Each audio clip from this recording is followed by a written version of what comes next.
So we've got these five mental faculties. They're higher mental faculties is what they call them.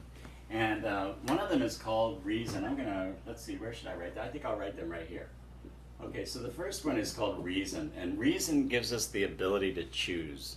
Okay, we can choose what kind of thoughts we're thinking in our mind. Okay, we can choose from the thoughts that we're getting from the outside world through our sensory factors, see, hear, smell, taste, and touch. Or we can create our own idea.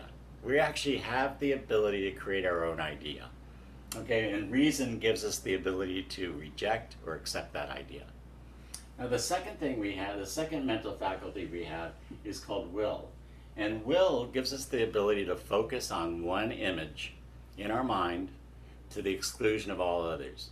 So you've met those people that seem to have a one-track mind. They're always thinking about one thing.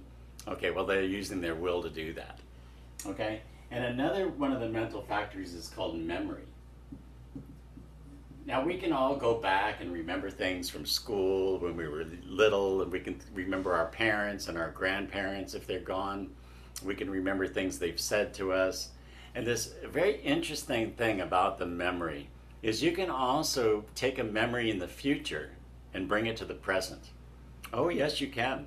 You can think of something that you are dreaming about, and that memory actually exists as a future memory, and you're going to manifest it. Okay, and this is a very interesting subject and very interesting how that works. Our fourth higher mental faculty is called perception. Now, perception is how you look at something. For instance, okay, I have a color wheel right here. It's a musical color wheel, and I could hold this up to you and I could say, I don't see a wheel here. I don't see a wheel. And you would say, yes, I do see a wheel. There's a color wheel. This thing spins around. It's a musical thing. You could say, I see a wheel, and I could argue with you and say, I don't. And I may be right, but you may think I'm wrong. But it's because of the perception. Okay, it's because you're looking here and I'm looking here. I don't see a wheel. Okay, so that's the difference of perception. It's how you look at things, and when you look at something differently, the thing you're looking at actually changes. It's really amazing. It's a really cool mental faculty. Now, another mental faculty we have is intuition. Now, intuition gives us the ability to tap into universal mind. It's really amazing. You know, if you go into a room full of people, and you can kind of feel the vibe sometimes. Like if you go into a shopping mall, I feel kind of drained when I come out. If you go into a church and everybody's singing, you can feel the energy. It feels really nice. If you go to a wedding, it feels different than if you went to a funeral. Okay, so this is intuition. Gives you the ability to tap into that universal consciousness. Now, the last and definitely not the least of your mental faculties is imagination. Now, imagination is something that is, I have a huge imagination. Okay, I could look at something, and I could look at a pile of bricks and see a house. Okay, I just have that. I have a ton of imagination. What you do is you use your imagination to come up with some of these ideas. So instead of coming up with your idea from your sensory factors, see, hear, smell, taste, and touch, you can actually use your imagination to come up with an idea. And you can put that in your conscious mind. And then you can use reason to accept or reject that. Just like you accept or reject the circumstances that are going on in your life. So you could put an idea in your conscious mind. You could take that idea that you're a millionaire. Okay, you could take that idea, and nobody in the world could believe you based on your circumstances but you. Okay? But what you're going to do is you're going to take this idea wherever it's coming from, whether it's coming from the outside world, from your perception, or from your imagination, and you're going to plant it in your subconscious mind. So what that does when you do that is it puts your body in a certain vibration. And everything is frequency, okay? Everything is vibration.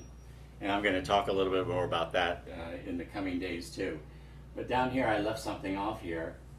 This is your body. Now this is just a diagram that actually brings order to your mind. Okay, so if this was your mind, you could picture it this way. You have your conscious and your subconscious mind. You also have your body. When these two things are in sync with each other, the idea that you've accepted in your conscious mind and the idea that you accept in your heart, it's going to put you on a vibration that is going to take you to the moon. It really will. But you have to get these things in sync. You have to. So if you're thinking, if your conscious mind is thinking, I know I can earn more money, I know I can be successful in life, but deep in your heart you're thinking, I just can't seem to figure out how to make more money, you're going to be out of sync and the vibration is going to be chaotic.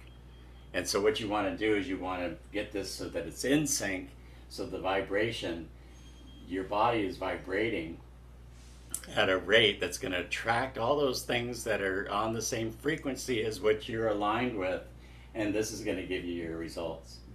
It's a fabulous, this is a fabulous diagram that brings order to your mind. Now a lot of people, the mind of course doesn't look like this, right? But if you have some kind of an image, and this is called the stick person image, when you have this kind of image, it brings order to your mind. So when you're thinking about something that's going on in the outside world that isn't matching what you're feeling deep down inside. Let's say you have an occupation that's giving you plenty of income to pay all your bills and support yourself and your family, and then suddenly you get fired. Okay, and the idea that you had prior to being fired was that everything's great. I've got enough money to take care of all my bills and keep my life going, and everything's happy. Okay, when suddenly the outside world says you're fired, you could spiral into a situation where you think I'm worthless. You could be thinking I'm worthless.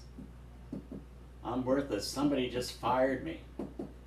Okay, you're someone that you're trying to have a date with might say no. You might be running in a race and you lose.